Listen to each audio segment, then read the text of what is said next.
ഈശോ മിശിഹായിക്ക് സ്തുതിയായിരിക്കട്ടെ. പരിശുദ്ധ അമ്മയുടെ സ്വർഗാരോപണ തിരുനാളിന് ഒരുക്കമായുള്ള വചനചിന്തയുടെ അവസാന ദിവസത്തിലേക്ക് നമ്മൾ ഇന്ന് പ്രവേശിക്കുകയാണ്. ഇന്ന് അമ്മയുടെ സ്വർഗാരോപണ തിരുനാളാണ്. എല്ലാവർക്കും പരിശുദ്ധ അമ്മയുടെ ഈ വലിയ തിരുനാളിൻ്റെ നന്മകൾ പ്രാർത്ഥനാപൂർവ്വം ആശംസിക്കുകയാണ്. സ്വർഗത്തിൽ നിന്ന് സമൃദ്ധമായ അനുഗ്രഹങ്ങൾ പരിശുദ്ധ അമ്മ നമുക്ക് വാങ്ങിച്ചു തരും.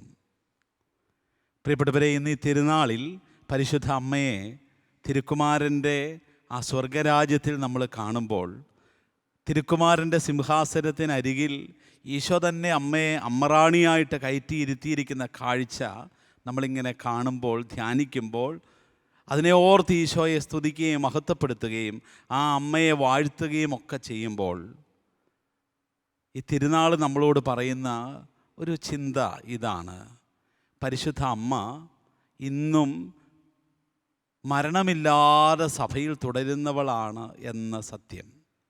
ഈ തിരുനാൾ നമുക്ക് തരുന്ന ഏറ്റവും വലിയൊരു ചിന്ത അതാണ്. മറിയം കടന്നുപോയിട്ടില്ല, അവൾ മരിച്ചില്ലാതായിട്ടില്ല, അവളുടെ കഥ അവസാനിച്ചിട്ടില്ല, അവൾ ഇന്നും തുടരുകയാണ്. അവൾ മരണത്തെ അതിജീവിച്ച് കർത്താവിൻ്റെ ഉത്ഥാന മഹത്വത്തിൽ പങ്കുപറ്റി മഹത്വം പ്രാപിച്ച് ഭൂമിയിലുള്ളതിനേക്കാൾ തീവ്രമായ സ്നേഹത്തോടെ, തീവ്രമായ വിശ്വാസത്തോടെ, തീവ്രമായ മധ്യസ്ഥതയോടെ അമ്മ ഇന്ന് സഭയിൽ തുടരുകയാണ്. ഈ ഒരു വലിയ സത്യം ഈ സ്വർഗാരോപണ തിരുനാൾ നമ്മെ ഓർമ്മിപ്പിക്കുകയാണ്. പ്രിയപ്പെട്ടവരെ, പരിശുദ്ധ അമ്മ ഇന്നും ജീവിക്കുന്നു. അന്നെന്ന പോലെ ഇന്നും ജീവിക്കുന്നു. പരിശുദ്ധ അമ്മ ഇന്നും എനിക്കമ്മയായി, ഈശോയ്ക്ക് എങ്ങനെ അമ്മയായിട്ട് അമ്മ കൂടെ ഉണ്ടായിരുന്നു, അതുപോലെ തന്നെ അമ്മ എനിക്കും ഒരമ്മയായി സഭയിൽ തുടരുന്നു എന്ന് ഈ തിരുനാൾ നമ്മെ ഓർമ്മിപ്പിക്കുകയാണ്. അപ്പോൾ പരിശുദ്ധ അമ്മയുടെ ആ നിത്യമായ ജീവിതത്തെ, അവസാനമില്ലാത്ത ജീവിതത്തെ ഈ തിരുനാൾ ഓർമ്മിപ്പിക്കുകയാണ്. പ്രിയപ്പെട്ടവരെ, നമ്മൾ പൗലോസ്ലീഹായുടെ ലേഖനത്തിൽ, കൊറിന്തോസുകാർക്ക് എഴുതിയ 1-ാം ലേഖനം 15-ാം അധ്യായത്തിൽ നമ്മളിങ്ങനെ വായിക്കുന്നുണ്ട്. 13-ാം വാക്യം: മരിച്ചവർക്ക് പുനരുത്ഥാനമില്ലെങ്കിൽ ക്രിസ്തുവും ഉയർപ്പിക്കപ്പെട്ടിട്ടില്ല. മരിച്ചവർക്ക് പുനരുത്ഥാനമില്ലെങ്കിൽ ക്രിസ്തുവും ഉയർപ്പിക്കപ്പെട്ടിട്ടില്ല.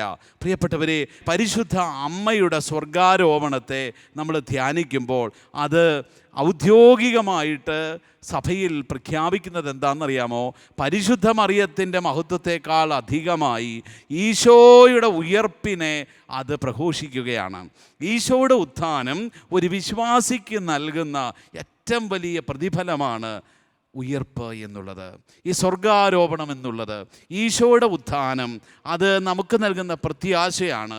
ഈശോയുടെ ഉത്ഥാനം നമുക്ക് തരുന്ന പ്രതിഫലമാണ് നമ്മളുടെ ഉയർപ്പ്. പ്രിയപ്പെട്ടവരെ, പരിശുദ്ധ അമ്മയുടെ ഈ സ്വർഗാരോപണം ഈശോയുടെ ഉത്ഥാനത്തിൻ്റെ ഫലമാണ്. പ്രിയപ്പെട്ടവരെ, അത് പൗലോസ്ലീഹായും ആണയിട്ട് നമ്മളെ പഠിപ്പിക്കുകയാണ്. 15-ാം അധ്യായത്തിൽ, കൊറിന്തോസുകാർക്ക് എഴുതിയ 1-ാം ലേഖനത്തിൻ്റെ 15-ാം അധ്യായത്തിൽ പൗലോസ് ഇങ്ങനെ പറയുന്നു, 22 മുതലുള്ള വാക്യങ്ങൾ: ആദത്തിൽ എല്ലാവരും മരണാധീനരാകുന്നത് പോലെ ക്രിസ്തുവിൽ എല്ലാവരും പുനർജീവിക്കും. എന്നാൽ ഓരോരുത്തരും താന്താങ്ങളുടെ ക്രമത്തിനനുസരിച്ചായിരിക്കും. ആദ്യഫലം ക്രിസ്തു, പിന്നെ ക്രിസ്തുവിൻ്റെ ആഗമനത്തിൽ അവനുള്ളവരും. പ്രിയപ്പെട്ടവരെ, അപ്പോൾ ക്രിസ്തുവിന് ശേഷം അവൻ്റെ ആഗമനത്തിൽ അവനുള്ളവർ, അവൻ്റേതായ അവന് ഏറ്റവും പ്രിയപ്പെട്ടവരെ എല്ലാം അവനിങ്ങനെ പ്രതിഫലത്തിലേക്ക് പങ്കുപറ്റും.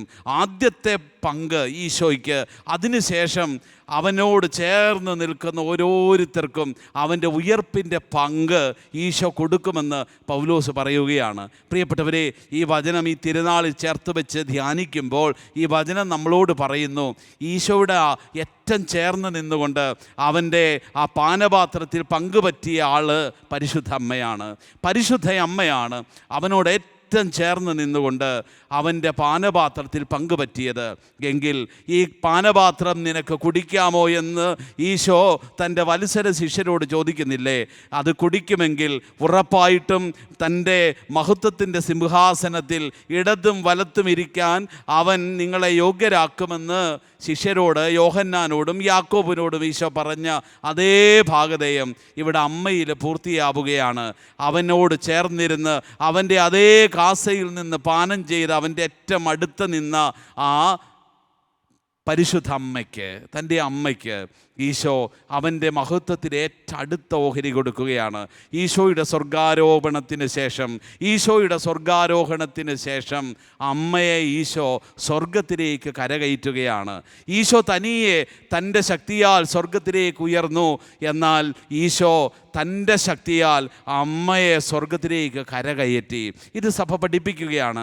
മറിയം ക്രിസ്തുവിൻ്റെ കൃപയാൽ, ക്രിസ്തുവിൻ്റെ കരുണയാൽ, ക്രിസ്തുവിൻ്റെ വിശ്വസ്തതയാൽ മറിയം ഇങ്ങനെ സ്വർഗത്തിലേക്ക് കയറുകയാണ്. വചനത്തിൽ മനോഹരമായൊരു വചനമുണ്ട്. അതിങ്ങനെയാണ്: കരുണയും വിശ്വസ്തതയും തമ്മിൽ കണ്ടുമുട്ടി. കരുണയും വിശ്വസ്തതയും തമ്മിൽ കണ്ടുമുട്ടി.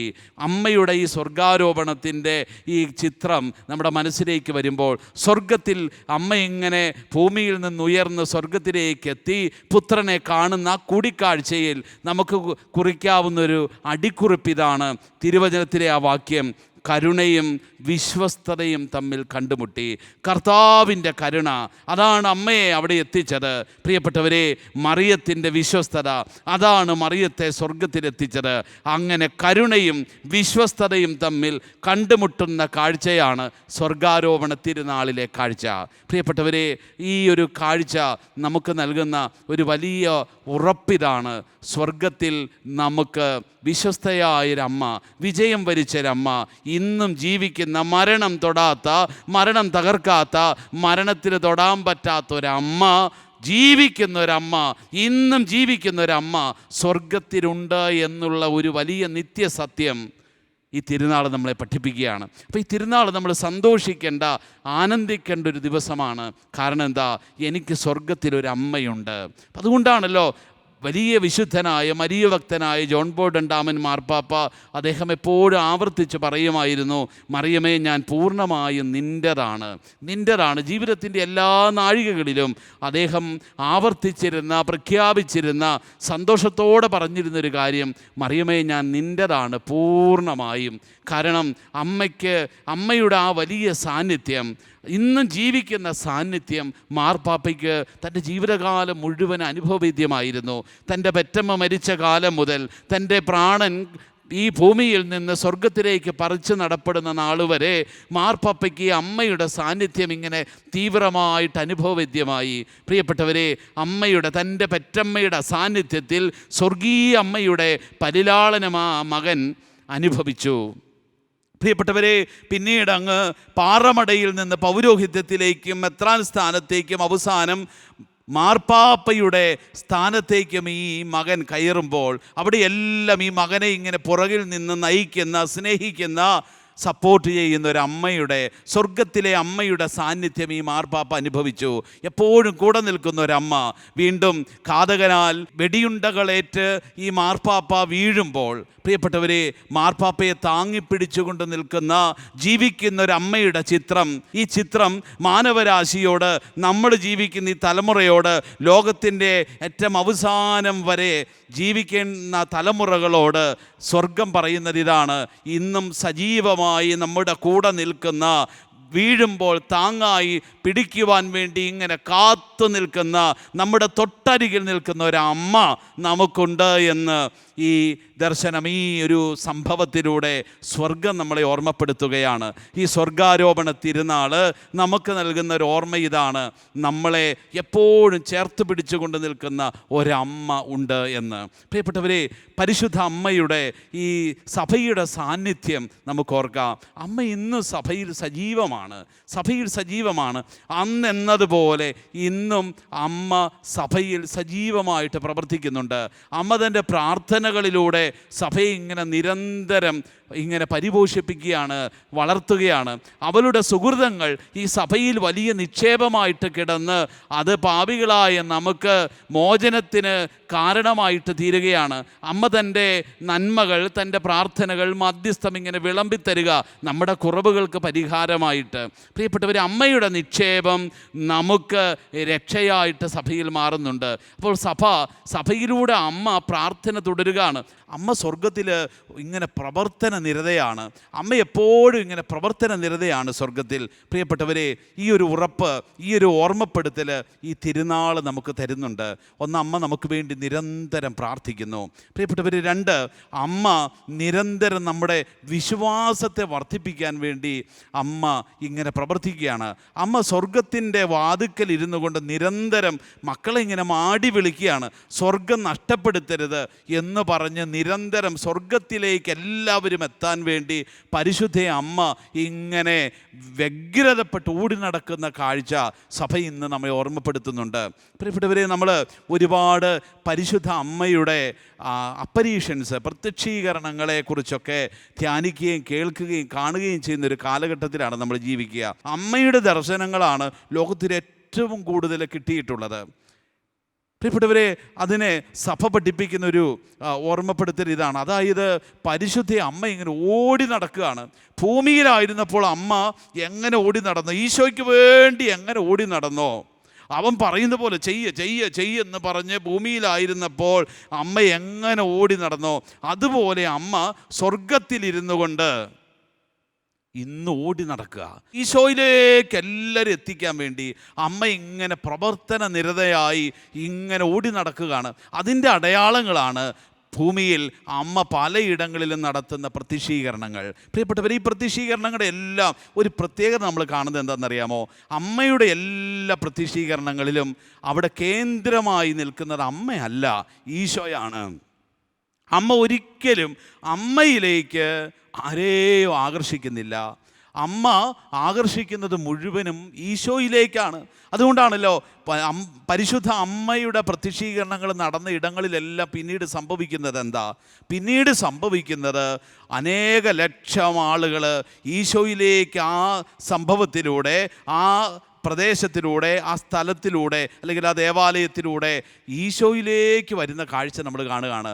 ലൂർദിലും ഫാത്തിമയിലും മെജ്ജുഗൊറിയിലും വേളാങ്കണ്ണിയിലും ഒക്കെ നമ്മൾ കാണുന്ന എല്ലാ സംഭവങ്ങളുടെയും പിന്നിലുള്ള രഹസ്യം ഇതാണ്. അനേക ആയിരങ്ങൾ അമ്മ വന്ന ഇടങ്ങളിലെല്ലാം അനേക ലക്ഷം മനുഷ്യർ പിന്നീട് ഈശോയിലേക്ക് വരികയാണ്. അമ്മയിലേക്ക് വരുന്നതിനപ്പുറത്ത് അവർ ഈശോയിലേക്ക് വരികയാണ്. അമ്മയെ വരുന്നവരെല്ലാം അമ്മ ഈശോയിലേക്ക് എത്തുക. വലിയ ദിവ്യകാരുണ്യ ആരാധനയിലേക്ക് അവരെത്തുന്നു. ലൂർദിലൊക്കെ നമുക്ക് കാണാം. അവിടുത്തെ ഏറ്റവും വലിയ അനുഗ്രഹത്തിൻ്റെ ശുശ്രൂഷ ദിവ്യകാരുണ്യ പ്രദക്ഷിണമാണ്. ജപമാല ചൊല്ലിക്കൊണ്ട് ദിവ്യകാരുണ്യത്തെ ആരാധിച്ച് ജനലക്ഷങ്ങൾ ഇങ്ങനെ ആ ഗ്രോട്ടോയുടെ തണുത്ത് മരവിച്ച വഴിയിലൂടെ ഇങ്ങനെ നടക്കുന്ന കാഴ്ച ലോകം എന്നും കാണുന്ന അത്ഭുത കാഴ്ചയാണ്.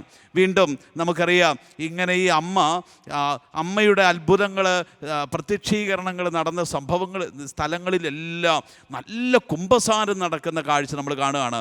വലിയ പാപികൾ വന്ന് അവരുടെ പാപങ്ങൾ ഏറ്റുപറഞ്ഞ് അവരനുദപിച്ച് കണ്ണീരോട് കുമ്പസാരിച്ച് ഈശോയിലേക്ക് മടങ്ങി വരുന്ന കാഴ്ചകൾ നമ്മൾ കാണുകയാണ്. അപ്പോൾ അമ്മ അന്നെന്നതുപോലെ ഇന്നും സജീവമായിട്ട് സഭയിൽ നിലകൊണ്ടുകൊണ്ട് തൻ്റെ വാക്കുകളിലൂടെ, തൻ്റെ പ്രത്യക്ഷീകരണങ്ങളിലൂടെ എല്ലാം, പ്രാർത്ഥനയിലൂടെ എല്ലാം അമ്മ ഇന്ന് സഭാമക്കളെ ഈശോയിലേക്ക് എത്തിക്കുകയാണ്. പ്രിയപ്പെട്ടവരെ, മെജുഗൊറിയിലൊക്കെ ഇന്നും അനേകായിരങ്ങളാണ് വന്ന് ഓരോ ദിവസവും ഇങ്ങനെ കുമ്പസാരിച്ച് ഈശോയുടെ അരികിലേക്ക് എത്തുന്ന കാഴ്ച ലോകം ഇങ്ങനെ അത്ഭുതത്തോടെ കാണുന്ന കാഴ്ച. അവിടുത്തെ ഏറ്റവും വലിയ അത്ഭുതം എന്ന് പറയുന്നത് അതാണ്. പാപികളുടെ മാനസാന്തരം നടക്കുന്നു. അമ്മ പ്രത്യക്ഷപ്പെട്ട ഇടങ്ങളിലെല്ലാം നമ്മൾ കാണുന്നതല്ലേ. അമ്മ പുതിയൊരു സുവിശേഷം ഒന്നും നൽകുന്നില്ല.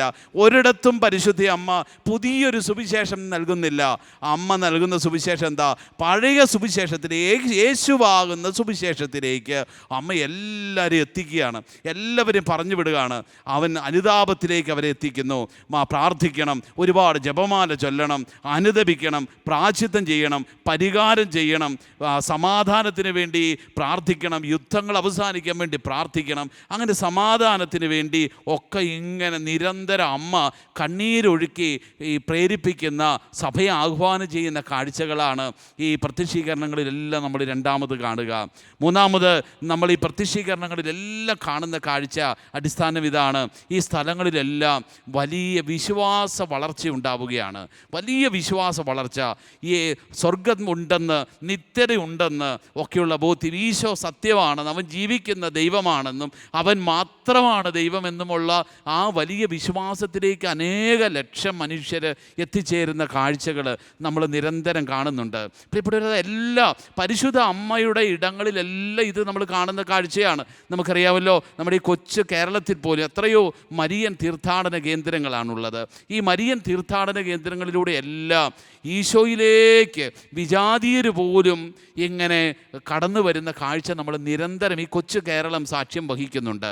പ്രിയപ്പെട്ടവരെ, അപ്പോൾ നിരീശ്വരവാദികളായ മനുഷ്യർ, ദൈവത്തെ വിശ്വാസമില്ലാത്തവർ, അവരൊക്കെ ഈ അമ്മയുടെ പ്രാർത്ഥന വഴി, അമ്മയുടെ ഇടപെടലുകൾ വഴി അവർ വിശ്വാസത്തിലേക്ക് തിരികെ വരുന്നത്, അവരിൽ വിശ്വാസം വീണ്ടും ഇങ്ങനെ കത്തിജ്വലിക്കുന്നത് നമ്മൾ ഈ ചരിത്രത്തിൽ കാണുകയാണ്. പ്രിയപ്പെട്ടവരെ, പരിശുദ്ധ അമ്മ സഭയിൽ പുതിയ സുവിശേഷം നൽകുകയല്ല ചെയ്യുന്നത്, മറിച്ച് അമ്മ ഇന്നും സഭയിൽ സ്വർഗത്തിൽ ജീവിച്ചുകൊണ്ട്, ഇന്നും അവൾ തുടർന്നുകൊണ്ട്, മരണമില്ലാതെ ഈ യുഗത്തിൽ ഇങ്ങനെ ജീവിച്ചുകൊണ്ട് അമ്മ സഭയിൽ ഇങ്ങനെ തുടരുകയാണ്. ആ പഴയ സുവിശേഷത്തിൻ്റെ പ്രചാരകയായി, സുവിശേഷ പ്രഘോഷകയായി അമ്മ ഇങ്ങനെ സഭയിൽ തുടരുകയാണ്.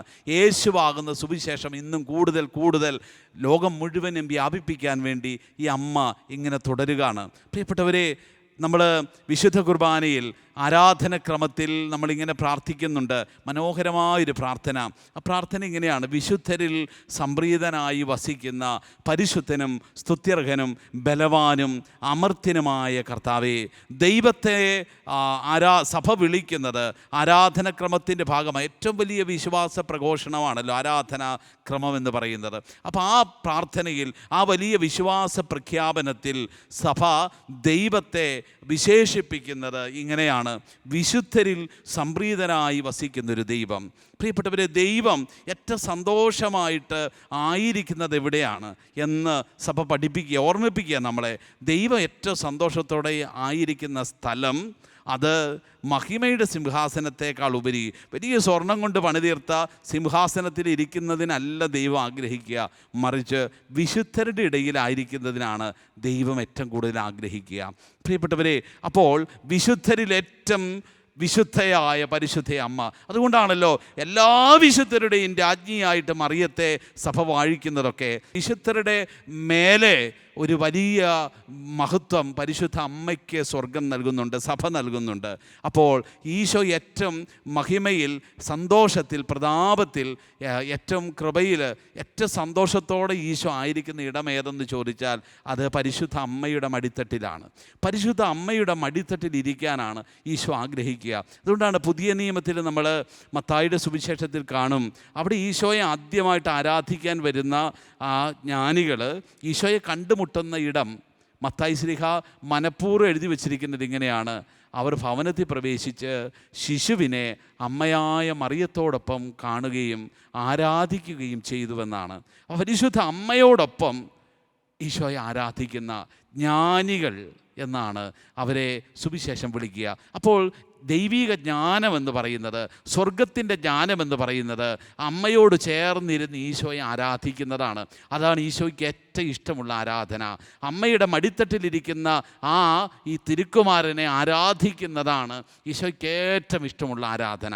പ്രിയപ്പെട്ടവരെ, അതുകൊണ്ടാണ് സ്വർഗത്തിൽ തൻ്റെ സിംഹാസനത്തിന് തൊട്ട് ചേർന്ന് അമ്മയെ ഈശോ ഇരുത്തിയിരിക്കുക.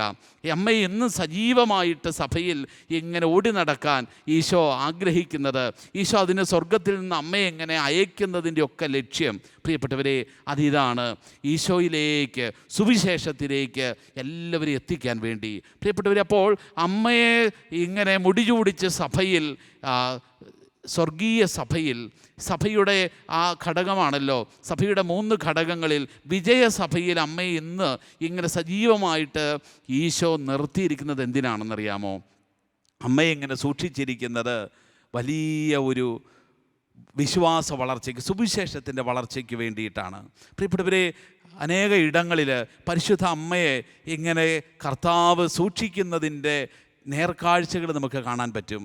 ഞങ്ങൾ ഏതാനും വർഷങ്ങൾക്ക് മുമ്പ് ഗുഡ്നസ് ടി വിയുടെ ഒരു ഭാഗമായിട്ടൊരു 8 നോമ്പിൽ കേരളത്തിലൊരു 8 പള്ളികളിലൂടെ ഇങ്ങനെ ഒരു ആത്മീയ യാത്ര, ഒരു ശുശ്രൂഷ നടത്താനായിട്ട് പോകാനിട വന്നു. പ്രിയപ്പെട്ടവരെ, അപ്പോൾ അങ്ങനെ ഓരോ പുരാതനമായ പരിശുദ്ധ അമ്മയുടെ ദേവാലയങ്ങളിലൂടെ ഇങ്ങനെ യാത്ര ചെയ്ത സമയത്ത് പാലാരൂപതയുടെ ഒരു പഴയ 1000 വർഷങ്ങൾക്ക് മേലെ പഴക്കമുള്ള ഒരു പള്ളിയിൽ ഈ ശുശ്രൂഷയുടെ ഭാഗമായിട്ടെത്തി. സെൻറ്റ് മേരീസ് ഫൊറോന ദേവാലയം, കടപ്ലാമറ്റത്തുള്ള പരിശുദ്ധ അമ്മയുടെ, മുത്തിയമ്മയുടെ നാമത്തിലുള്ളൊരു പുരാതന ദേവാലയത്തിൽ ഞങ്ങളെത്തി. ഈ ദേവാലയത്തിൻ്റെ ചരിത്രത്തിൽ ഒരു അമ്മ മാതാവിൻ്റെ ഒരു വലിയ സാന്നിധ്യത്തിൻ്റെ ചരിത്രം ഇങ്ങനെ മറഞ്ഞു കിടപ്പുണ്ട്. ആ ചരിത്രം ഇതാണ്. ആ ദേവാലയം ഒരു 1000 വർഷങ്ങൾക്ക് മുമ്പ് അവിടെ ഒരു ക്രൈസ്തവ കൂട്ടായ്മ, ഒരു ദേവാലയം ഉണ്ടായിരുന്നു. എന്നാൽ പിന്നീട് നാട്ടുരാജാക്കന്മാരുടെ യുദ്ധത്തിനിടയിൽ എപ്പോഴോ ഈ ദേവാലയമൊക്കെ നശിപ്പിക്കപ്പെട്ടു. അത് കത്തിച്ച് ചാമ്പലാക്കി. അവിടെ ഉണ്ടായിരുന്ന അന്നത്തെ ക്രിസ്ത്യാനികളെല്ലാം ജീവൻ രക്ഷിക്കാൻ അവിടുന്ന് ഓടി ഒളിച്ചു, പലയിടങ്ങളിലേക്ക് ചിതറിപ്പോയി. പിന്നീട് ഇങ്ങോട്ട് കുറേ കാലത്തേക്ക് ഈ പ്രദേശത്ത് ഇങ്ങനെ ക്രൈസ്തവ സാന്നിധ്യം അറ്റുപോയൊരു സ്ഥലമായി മാറി. ദേവാലയം കത്തി നശിക്കപ്പെട്ടു, ആരാധന നിന്നുപോയി. അങ്ങനെ ക്രൈസ്തവരെല്ലാം ഓടിപ്പോയി. അത് വീണ്ടും ഈ ജനവാസമുണ്ടായിരുന്ന ഈ പ്രദേശം വീണ്ടും കാട്ടുപ്രദേശമായിട്ടൊക്കെ മാറി. പ്രിയപ്പെട്ടവർ, പിന്നീട് നൂറ്റാണ്ടുകൾ കഴിഞ്ഞിട്ട് വീണ്ടും അവിടെ ഒരു ദേവാലയമൊക്കെ വിശ്വാസികൾ വീണ്ടും വന്ന് താമസിച്ച് അവിടെ പണിതുയർത്തി, അവിടെ വിശുദ്ധ കുർബാന ആരംഭിച്ചു, ആരാധന തുടങ്ങി. അങ്ങനെ ഒരു നാളിൽ ആ പ്രദേശത്തോടുകൂടി ഒരു വൈദികൻ കടന്നുപോയി. ഇതൊരു ചരിത്രമാണ്. ആ അച്ഛൻ്റെ പേരും എല്ലാം കൃത്യമായിട്ടുണ്ട് ചരിത്രത്തിൽ. പ്രിയപ്പെട്ടവരെ, ചേർപ്പുങ്കൽ എന്ന് പറയുന്ന സ്ഥലത്ത് നിന്ന് ഈ കടപ്ലാമറ്റ് എന്ന് പറയുന്ന സ്ഥലത്തേക്ക് ഈ വൈദികനും ഒരു കപ്പ്യാരും കൂടി ഇങ്ങനെ നടന്നു പോരുകയാണ്. കുർബാന ചൊല്ലാൻ വേണ്ടി പോരുന്ന സമയത്ത് അവർ പോരുന്ന വഴിയിലൊരു കുറ്റിക്കാട്ടിൽ കിടന്നൊരു ഒരു വനപ്രദേശത്തോടെയാണ് പോരുക. അപ്പോൾ കുറ്റിക്കാട്ടിൽ നിന്നൊരു വലിയ നിലവിളി കേൾക്കുക. ഒരമ്മയുടെയും കുഞ്ഞിൻ്റെയും കരച്ചിൽ കേൾക്കുകയാണ്. അപ്പോൾ ഈ അച്ഛന് വലിയ സങ്കടമായി, ഭയമായി. എന്ത് ഈ അമ്മയും കുഞ്ഞും കരയുന്നതിൻ്റെ ശബ്ദം കേൾക്കുന്നല്ലോ. ഈ അച്ഛൻ പെട്ടെന്ന് ഈ കപ്പ്യാരോട് പറഞ്ഞു, നമുക്ക് ശബ്ദം കേൾക്കുന്ന സ്ഥലത്തേക്ക് പോകാം. അങ്ങനെ ഈ അച്ഛനും കപ്പ്യാരും കൂടെ പോയി അവിടെ ചെല്ലുമ്പോൾ കാണുന്ന കാഴ്ച, ഈ ശബ്ദം കേട്ട സ്ഥലത്ത് ആ കുറ്റിക്കാട്ടിൽ മാതാവിൻ്റെ മനോഹരമായൊരു ചിത്രം കിടക്കുകയാണ്. അതിങ്ങനെ പൊടി പിടിച്ച് കുറേ ഭാഗമൊക്കെ ഇങ്ങനെ ചിതലരിച്ചു പോയി, ഏതാനും ഭാഗങ്ങളൊക്കെ ചിതലരിച്ചു പോയി. അങ്ങനെ ഒരു ചിത്രം കിടക്കുകയാണ്. അച്ഛൻ ഈ ചിത്രം എടുക്കാൻ പറഞ്ഞു. ഈ കപ്പ്യാരും അച്ഛനും കൂടെ ചേർന്ന് ഈ ചിത്രം എടുത്തു. ആ ചിത്രം എടുത്തു കൊണ്ടുവന്ന് ദേവാലയത്തിൽ കൊണ്ടുപോയി അവിടെ ഉണ്ടായിരുന്ന ആ ദേവാലയത്തിൽ കൊണ്ടുവന്ന് വെച്ചു. പ്രിയപ്പെട്ടവരെ, അപ്പോൾ ഈ അച്ഛന് മനസ്സിലായി, അവിടെയുള്ള ആളുകൾക്ക് മനസ്സിലായി, ഇത് പണ്ട് നൂറ്റാണ്ടുകൾക്ക് മുമ്പ് ഉണ്ടായിരുന്ന ദേവാലയത്തിൽ ഉണ്ടായിരുന്ന ചിത്രമാണ്. ആ ചിത്രം നശിപ്പിക്കപ്പെട്ടപ്പോൾ സ്വർഗം ആ ചിത്രം നശിക്കാതെ കാത്തു സൂക്ഷിച്ചു. പ്രിയപ്പെട്ടവരെ, ഞാൻ അവിടെ എത്തിയപ്പോൾ അത്ഭുതപ്പെടുത്തിയൊരു കാര്യമാണ്. എത്രയോ കാലം, എത്രയോ മഴയും വെയിലും ഒക്കെ ഏറ്റ് ഈ ചിത്രം ആ ഭൂമിയിൽ ഇങ്ങനെ കടന്നു, ചിതലരിക്കാതെ, ഇങ്ങനെ കള്ളന്മാർ കട്ടുകൊണ്ടു പോകാതെ, കാലത്തിൻ്റെ ഒഴുക്കിലത് നശിച്ചു പോകാതെ ദൈവം ആ ചിത്രത്തെ ഇങ്ങനെ കാത്തു സൂക്ഷിച്ചു. എന്തിനു വേണ്ടിയാ? ഞാൻ ആ ചിത്രത്തിൻ്റെ അരികിലിരുന്ന് ഇങ്ങനെ ചിന്തിച്ചിട്ടുണ്ട്. എന്തിനായിരിക്കും ഇങ്ങനെ ഒരു അമ്മയുടെ ചിത്രം, ഒരു ഏതോ കലാകാരൻ വരച്ചൊരു ചിത്രത്തെ പോലും ഈ കാലത്തിൻ്റെ ആ കുത്തൊഴുക്കിൽ അത് നശിച്ചു പോകാതെ ദൈവം കാത്തു സൂക്ഷിച്ചത് എന്തിനാ? ഒറ്റ കാര്യത്തിന് വേണ്ടി. ആ ദേശത്ത് ഒരു വലിയ വിശ്വാസം തഴച്ചു വളരാൻ വേണ്ടി. അമ്മ മാതാവിൻ്റെ സാന്നിധ്യത്തിൽ ആ ദേശത്ത് ഒരു വിശ്വാസം നിലനിൽക്കാൻ വേണ്ടി കാലം ഈ ചിത്രത്തെ കാത്തു സൂക്ഷിച്ചു.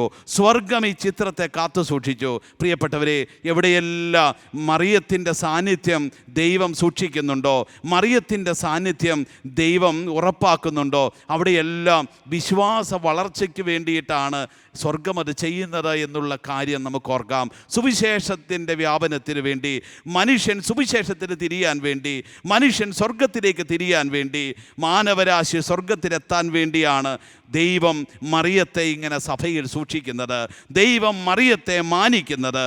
പ്രിയപ്പെട്ടവരെ, മാനവരാശിയെ സ്വർഗത്തിലെത്തിക്കാൻ വേണ്ടിയിട്ടാണ് ഈ തിരുനാൾ നമ്മൾ ആഘോഷിക്കുമ്പോൾ, കൊണ്ടാടുമ്പോൾ. പ്രിയപ്പെട്ടവരെ, നമുക്ക് ഓർമ്മിക്കാം, അമ്മയുടെ ഈ സ്വർഗാരോപണ തിരുനാളിൽ അമ്മയുടെ അരികിലിരുന്ന് നമുക്ക് ഓർമ്മിക്കാം, അമ്മ ഇന്നും നമ്മുടെ തൊട്ടടുത്തുണ്ട് കേട്ടോ.